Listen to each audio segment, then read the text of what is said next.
Hi friends, இன்றைக்கி நம்ம கிச்சனுக்கு தேவையான 10 useful kitchen tips and tricks தாங்க பார்க்க போகிறோம். இந்த டிப்ஸ் எல்லாமே உங்களுக்கு ரொம்ப யூஸ்ஃபுல்லாக இருக்குங்க. இப்போ வாங்க நம்ம வீடியோக்குள்ளே போய் ஒவ்வொன்றா என்ன டிப்ஸ்ன்னு சொல்லி பார்க்கலாம். ஃபஸ்ட்டு டிப்பே என்னன்னு சொல்லி பார்க்கலாங்க. நம்ம கேரட் வாங்கிட்டோன்னு பார்த்தீங்கன்னா அப்படியே நம்ம ஸ்டோர் பண்ணி வைக்கக்கூடாது. ஃபஸ்ட்டு நீங்கள் கேரட்டை தண்ணி ஊற்றி நல்லா க்ளீன் பண்ணிவிட்டு கேரட்டோட மேல் பகுதி கீழ் பகுதி லைட்டாக கட் பண்ணிவிட்டு தண்ணி இல்லாதளவுக்கு ஒரு துணி வச்சு நம்ம தொடச்சி எடுத்துக்கலாங்க. கேரட்டை நீங்கள் இது போல் சின்ன சின்ன துணியில் கட் பண்ணி வச்சுக்கலாம், இல்லைனா நீங்கள் அப்படியும் நீங்கள் ஸ்டோர் பண்ணி வைக்கலாங்க. நான் இன்றைக்கி சின்ன சின்ன துண்டுகளை கேரட் கட் பண்ணி வச்சுருக்கேன். அதுக்கப்புறம் நம்ம ஒரு பிளாஸ்டிக் பாக்ஸ் எடுத்துக்கலாங்க. பிளாஸ்டிக் பாக்ஸ் உள்ளுக்குள்ளே பார்த்தீங்கன்னா நார்மல் பேப்பரை உள்ளுக்குள்ளே அடியில் நீங்கள் வச்சு விட்டுருங்க. இந்த மாதிரி வச்சு விட்ட பின்னாடி நம்ம கேரட் கட் பண்ணோம் இல்லையா, அந்த கேரட் ஃபுல்லாகவே இந்த பாக்ஸ் உள்ளுக்குள்ளே அப்படி நம்ம வச்சுட்டுக்கலாங்க.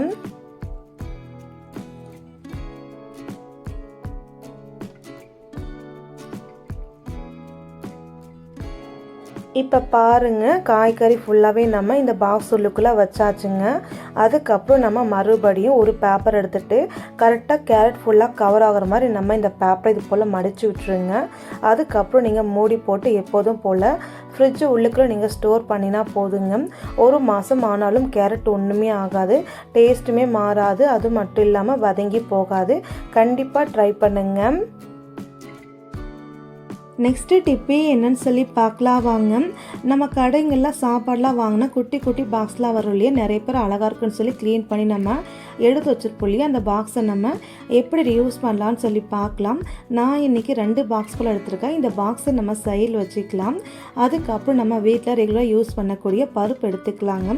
நம்ம எப்போவுமே பருப்பு டப்பாக்குள்ளே ஒன்று கையில் அள்ளி போடுவோம். அப்போல்லாம் நம்ம வீட்டில் இருக்கிற ஏதாச்சும் ஒரு பொருள் வச்சு நம்ம அள்ளி போடுவோம் இல்லையா, அந்த மாதிரி பண்ணாமல் இந்த மாதிரி ஒரு டப்பா நீங்கள் உள்ளுக்குள்ளே போட்டுட்டு அழகாக நீங்கள் எடுத்துக்கலாம். திரும்ப அதுக்குள்ளே நீங்கள் வச்சுக்கலாங்க. மெஷர்மெண்ட் பண்ணுறதுக்கு ரொம்ப ஈஸியாக இருக்கும். அது மட்டும் இல்லைங்க, மாவு பொருள் இந்த மாதிரி பொட்டுக்கெல்லாம் நீங்கள் போட்டு வச்சுட்டா கைப்படாமல் கப்பு வச்சு நீங்கள் எடுத்துக்கலாங்க. ஈரமும் படாது, பொருள் எல்லாமே ரொம்ப நாளைக்கு ஃப்ரெஷ்ஷாகவும் இருக்குங்க.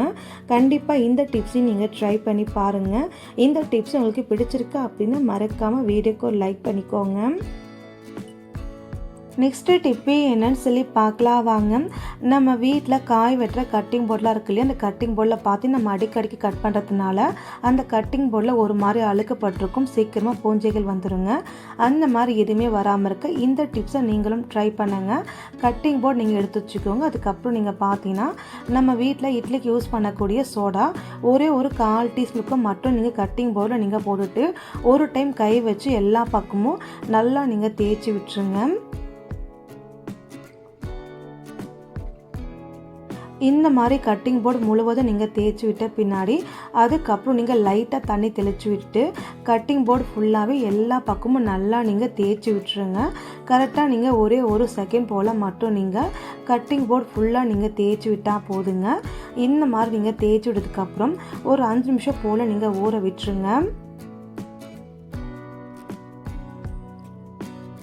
5 நிமிஷம் கழித்து நீங்கள் பார்த்தீங்கன்னா நம்ம எப்போதும் போல் கட்டிங் போர்டை நம்ம வாஷ் பண்ணிவிட்டு வந்தாச்சு. நீங்களே பாருங்கள், ஃபஸ்ட்டு பார்த்ததுக்குமே இப்போ பார்க்குறதுக்குமே நமக்கு நல்லா வித்தியாசம் தெரியும். அது மட்டும் இல்லைங்க, சீக்கிரமாக பூஞ்சைகள் எதுவும் பிடிக்காது, ரொம்ப நாளைக்கு கட்டிங் போர்டு நமக்கு உழைக்கும் செய்யும். கண்டிப்பாக இந்த டிப்ஸை நீங்கள் ட்ரை பண்ணுங்கள். நெக்ஸ்ட்டு டிப்பே என்னன்னு சொல்லி பார்க்கலாம் வாங்க.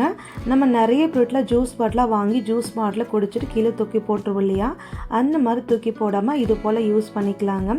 ஃபஸ்ட்டு இந்த வாட்ரு பாட்டில் மேலே இருக்கிற கவரை நீங்கள் ரிமூவ் பண்ணிக்கோங்க. அதுக்கப்புறம் நம்ம வாட்ரு பாட்டில் கேப் இருக்கு இல்லையா, அந்த கேப்புமே நம்ம ரிமூவ் பண்ணி சைடில் வச்சுக்கலாங்க.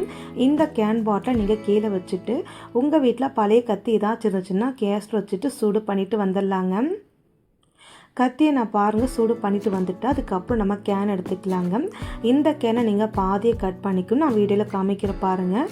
இதே போல் கத்தி ஹீட் பண்ணிட்டு கேனை நீங்கள் பாதியை கட் பண்ணிக்கணும். கீழே மட்டும் 1/4 இழுக்கும் மட்டும் நீங்கள் கட் பண்ணக்கூடாதுங்க.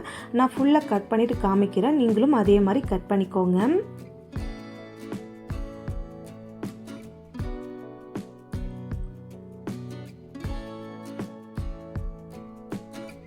இப்போ பாருங்கள், பாட்டில் ஃபுல்லாகவே நம்ம கட் பண்ணியாச்சுங்க. அடியில் மட்டும் ஒரு 1/4 அளவுக்கு மட்டும் நம்ம கட் பண்ணலை. அதுக்கப்புறம் இந்த பாட்டிலை நீங்கள் அப்படியே வச்சுக்கோங்க. நம்ம வீட்டில் வலையில் நம்ம அங்கங்கே வச்சுருப்போம் இல்லையா, அந்த வலையில் ஃபுல்லாகவே இந்த பாட்டில் உள்ளுக்குள்ளே நீங்கள் போட்டு வச்சுக்கலாங்க. கிட்டத்தட்ட இந்த பாட்டில் உள்ளுக்குள்ளே ஒரு 5-6 டசன் வலைக்கிட்ட நம்ம வச்சு விட்டுக்கலாங்க. இந்த மாதிரி வலையில் வச்சுட்டு எப்போதும் போல் மூடி போட்டு நீங்கள் க்ளோஸ் பண்ணி நீங்கள் ஸ்டோர் பண்ணி வச்சுக்கலாம். அப்படி இல்லை நீங்கள் எங்கேயாச்சும் வெளியில் போகிறனாலுமே இந்த மாதிரி பாட்டிலில் வலையில் போட்டுட்டு எப்போதும் போல் மூடி உங்கள் ஹேண்ட்பேக்கில் வச்சு விட்டுக்கலாங்க. பார்க்க ரொம்ப நீட்டாக இருக்கும். அது மட்டும் இல்லைங்க, அவ்வளோ சீக்கிரம் கீழே விழுந்து உடஞ்சியும் போகாதுங்க. கண்டிப்பாக இந்த டிப்பை நீங்கள் ட்ரை பண்ணி பாருங்கள், ரொம்ப உங்களுக்கு யூஸ்ஃபுல்லாக இருக்குங்க. இப்போ நம்ம வலையில் ஃபுல்லாகவே நம்ம வச்சு விட்டாச்சுங்க. இந்த மாதிரி வலையில் ஃபுல்லாக நீங்கள் வச்சு விட்டதுக்கப்புறம் எப்போதும் போல் க்ளோஸ் பண்ணிவிட்டு உங்கள் வீட்டில் ஏதாச்சும் ஒரு இடத்துல நீங்கள் வச்சு விட்டால் போதும். இடமும் ரொம்ப கம்மியாக பிடிக்குங்க. வலையில் ஸ்டாண்டு வாங்க வேண்டிய அவசியம் இருக்காது. இந்த மாதிரி நீங்கள் ஸ்டோர் பண்ணி வைங்க, ரொம்ப நாளைக்கு உடஞ்சுமே போகாதுங்க. இந்த டிப்ஸ் உங்களுக்கு பிடிச்சிருக்கு அப்படின்னா மறக்காமல் வீடியோக்கு ஒரு லைக் பண்ணுங்கள், மறக்காமல் கமெண்ட் பண்ணுங்கள்.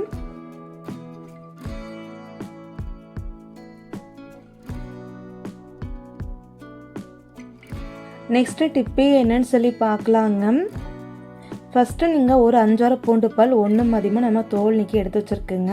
இந்த பூண்டு பற்கள் நீங்கள் சைடில் அப்படியே வச்சுக்கோங்க.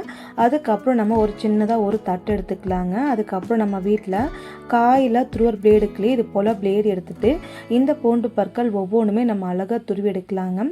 எப்படி நம்ம காய் துருவோமோ அதே மாதிரி நீங்கள் துருவி எடுத்துக்கோங்க. இந்த டிப்ஸு எதுக்காகன்னு சொல்லி பார்த்தீங்கன்னா, நம்ம எல்லார் வீட்லேயும் பார்த்தீங்கன்னா சாப்பாடு செய்யும் போதாக இருக்கட்டும், சாம்பார் செய்யும் போதாக இருக்கட்டும், இல்லை பொரியல் ஏதாச்சும் நம்ம செய்யும் போதாக இருக்கட்டும்ங்க, கட்டாயம் நமக்கு பூண்டு தேவைப்படும் இல்லையா.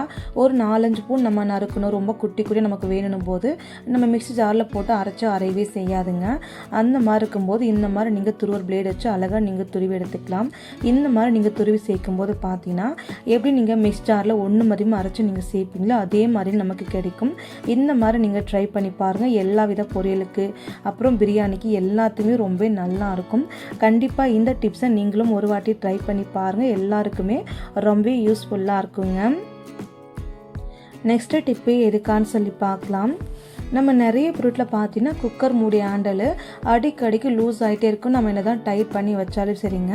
அதுக்கு இந்த டிப்ஸை நீங்களும் ட்ரை பண்ணி பாருங்கள். எங்கள் வீட்டில் குக்கர் ஹேண்டலும் பாருங்கள், நான் அடிக்கடிக்கு டைட் பண்ணிகிட்டே இருப்பேன், ஆனால் கலண்டு விழுந்துகிட்டே இருக்குங்க. இந்த டிப்ஸை நீங்கள் ட்ரை பண்ணி பாருங்கள். ஒரு வருஷம் இல்லைங்க, எத்தனை வருஷம் ஆனாலுமே குக்கர் மூடி ஹேண்டல் கலண்டே விழுகாது. ஃபஸ்ட்டு நம்ம குக்கர் மூடி ஹேண்டலில் கழட்டி எடுத்துடலாங்க.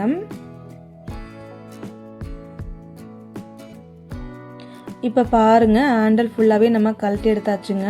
அதுக்கப்புறம் நீங்கள் குக்கர் மூடியை சைடில் வச்சுருங்க. இந்த ஹேண்டல் உள்ளுக்குள்ளே பாருங்கள் ஒரு ஆணி மாதிரி இருக்குள்ளே, இந்த ஆணி நம்ம வெளியில் எடுத்துடலாங்க.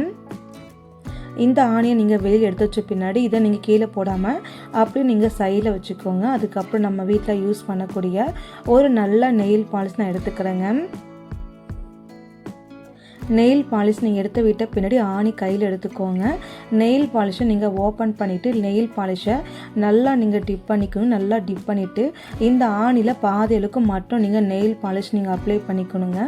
நீங்கள் நெயில் பாலிஷ் அப்ளை பண்ணும்போது லைட் அப்ளை பண்ணாமல் நல்லா திக்காக்குற மாதிரி நெயில் பாலிஷை அப்ளை பண்ணிவிடுங்க. இப்போ நம்ம நெயில் பாலிஷ் அப்ளை பண்ணிவிட்ட பின்னாடி அதுக்கப்புறம் இந்த ஹேண்டல் உள்ளுக்குள்ளே நம்ம இன்சர்ட் பண்ணிக்கலாங்க. அதுக்கப்புறம் நம்ம குக்கர் மூடி எடுத்துக்கலாங்க. குக்கர் மூடி எடுத்துகிட்டு இந்த ஹேண்டல் கரெக்டாக நீங்கள் ஆணியை வச்சுட்டு எப்போதும் போல் நல்லா நம்ம டைட் பண்ணிக்கலாங்க. அந்த நெயில் பாலிஷ் நல்லா ஈரமாக இருக்கும்போது எந்த அளவுக்கு டைட் பண்ண முடியுமோ அந்த அளவுக்கு நீங்கள் டைட் பண்ணி விடுங்க. அப்போ தாங்க நெயில் பாலிஷ் இந்த ஆணி ஃபுல்லாகவே நல்லா க்ரிப்பாக பிடிச்சிக்குங்க.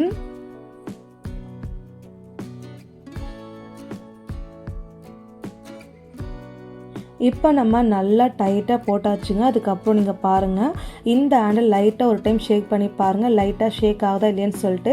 ஒருவேளை லைட்டாக ஷேக் ஆனாலும் மறுபடியும் நீங்கள் டைட் பண்ணி விட்டுக்கோங்க. இந்த டிப்ஸை கண்டிப்பாக நீங்கள் ட்ரை பண்ணுங்கள். ரொம்ப வருஷத்துக்கு குக்கர் மூடி ஹேண்டில் கலண்டே விழுகாதுங்க. இந்த டிப்ஸை உங்கள் வீட்டில் கடாய் இருந்தாலும் சரி, எந்த வித பொருளாக ஹேண்டில் இருந்தாலுமே அது லூஸ் ஆகிடுச்சுன்னா கண்டிப்பாக இந்த டிப்ஸை நீங்கள் ட்ரை பண்ணுங்கள். நெக்ஸ்ட்டு டிப்பு என்னன்னு சொல்லி பார்க்கலாம் வாங்க.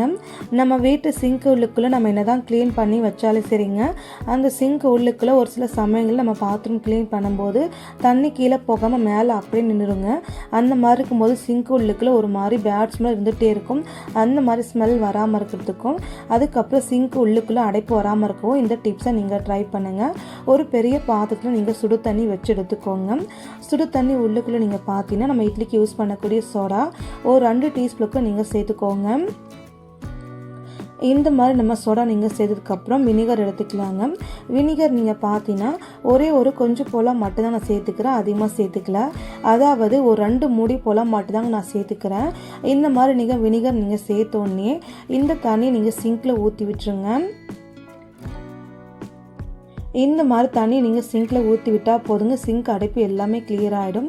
அது மட்டும் இல்லாமல் சிங்க் உள்ளுக்குள்ளே பேட் ஸ்மெல் இல்லாமல் இருக்கும் இல்லையா, அது எல்லாமே அடிச்சுட்டு போயிடும். இந்த டிப்ஸை நீங்கள் வாரத்துக்கு ஒரு டைம் நீங்கள் ட்ரை பண்ணால் சிங்க் எப்பவுமே அடைக்கவும் செய்யாது, துர்நாற்றம் எதுவும் வராது, கற்பான் பூச்சி தொல்லையும் இருக்காது.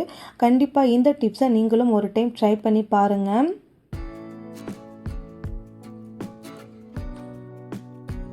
நெக்ஸ்ட்டு டிப்பே என்னன்னு சொல்லி பார்க்கலாங்க. நம்ம வீட்டில் நம்ம பச்சை பயிறு வாங்கிட்டு வந்து ஸ்டோர் பண்ணாலே போதுங்க. ஒரு கொஞ்ச நாள் மட்டுமே நல்லா இருக்குங்க. நாளாக பச்சை பயிறு உள்ளுக்குள்ளே சீக்கிரமாக வண்டு விழ ஆரம்பிச்சிருங்க. அந்த மாதிரி பச்சை பயிறு உள்ளுக்குள்ளே வண்டு விழாமல் இருக்க இந்த டிப்ஸை நீங்கள் ட்ரை பண்ணுங்கள். எத்தனை வருஷம் ஆனாலும் சரிங்க, நீங்கள் வைக்கிற பச்சை பயிறு நல்லா ஃப்ரெஷ்ஷாக அப்படி இருக்கும். அதுக்காக பார்த்தீங்கன்னா ஒரு தேங்காய் சிப்பி எடுத்துகிட்டு அந்த பச்சை பயிறு உள்ளுக்குள்ளே வச்சுக்கோங்க. அதுக்கப்புறம் ஒரு பிரியாணி இலை மட்டும் இந்த பருப்பு உள்ளுக்குள்ளே அப்படி நான் போட்டு வச்சுட்டு இந்த மாதிரி நீங்கள் போட்டு வச்சு நீங்கள் ஸ்டோர் பண்ணிங்கன்னா எத்தனை வருஷம் ஆனாலும் ஒன்றுமே ஆகாது. இந்த டிப்ஸ் எல்லா பருப்பு வகைகளுக்கும் பொருந்துங்க. நெக்ஸ்ட்டு டிப்பே என்னன்னு சொல்லி பார்க்கலாம் வாங்க. நம்ம நிறைய பொருட்களை பார்த்தீங்கன்னா பாக்ஸ் உள்ளுக்குள்ளே சர்க்கரையாக இருக்கட்டும், இல்லைன்னா மாவு பொருளாக இருக்கட்டும், இல்லை உப்பாக இருக்கட்டுங்க, அந்த டப்பா ஃபுல்லாக நம்ம கொட்டி விட்டுருவோம். ஸ்பூன் வைக்கிறதுக்கு இடமே இருக்காது. அதனால் நம்ம ஸ்பூன் வைக்காமல் அப்படியே மூடி போட்டு க்ளோஸ் பண்ணிவிட்டு திரும்பவும் நம்ம உப்பு எடுக்கணும், மாவு பொருள் எடுக்கணும் போது ஸ்பூன் நம்ம அங்கங்கே தேடிட்டு இருக்கணுங்க. அந்த மாதிரி தேடாமல் இருக்கும், ரொம்ப ஈஸியாக இருக்குது. இந்த டிப்ஸை நீங்கள் ட்ரை பண்ணுங்கள். அந்த ஸ்பூனை நீங்கள் இந்த பாக்ஸ் உள்ளுக்குள்ளே அடி பக்கமாக திருப்பி எப்போதும் போல் க்ளோஸ் பண்ணி ஸ்டோர் பண்ணி வச்சுக்கலாம். எடுக்கவும் ரொம்ப ஈஸியாக இருக்கும். கண்டிப்பாக ட்ரை பண்ணுங்கள். நெக்ஸ்ட்டு டிப்பு என்னன்னு சொல்லி பார்க்கலாங்க. நம்ம வீட்டில் சக்கரை வாங்கி வச்சாலே போதுங்க, அந்த எறும்பெல்லாம் எங்கே தான் இருந்து வருதுன்னு தெரியாது, சக்கரை டப்பா சுற்றியே இருக்கும். அந்த மாதிரி சக்கரை டப்பாக்குள்ளே எறும்பு வராமல் இருக்க இந்த டிப்ஸை நீங்கள் ட்ரை பண்ணுங்கள். சக்கரை டப்பாக்குள்ளே ஒரு 2-3 கிராம்பு, 2-3 போல் பட்டை, அதுக்கப்புறம் நீங்கள் பார்த்தீங்கன்னா இது கூட முக்கியமான ஒரு பொருள் நீங்கள் போடணுங்க. அது என்னென்னா தேங்காய் சிப்பி சின்னதாக நீங்கள் உடச்சி எடுத்துக்கோங்க. தேங்காய் சிப்பி உள்ளுக்குள்ளே நீங்கள் வச்சு விட்டுக்கோங்க. இந்த மாதிரி நீங்கள் ஸ்டோர் பண்ணும்போது எத்தனை வருஷம் ஆனாலும் சக்கரை கட்டி பிடிக்காது, எறும்பு எதுவும் வராது. கண்டிப்பாக இந்த டிப்ஸை நீங்கள் ட்ரை பண்ணுங்கள். ஓகே ஃப்ரெண்ட்ஸ், இந்த டிப்ஸ் இந்த வீடியோ உங்களுக்கு ஏதாச்சும் யூஸ்ஃபுல்லாக இருக்குன்னு நினச்சிங்கன்னா மறக்காமல் சப்ஸ்கிரைப் பண்ணுங்கள், ஷேர் பண்ணுங்கள், ட்ரை பண்ணுங்கள், லைக் பண்ணுங்கள். Thank you friends. தேங்க்ஸ் ஃபார் வாட்சிங்.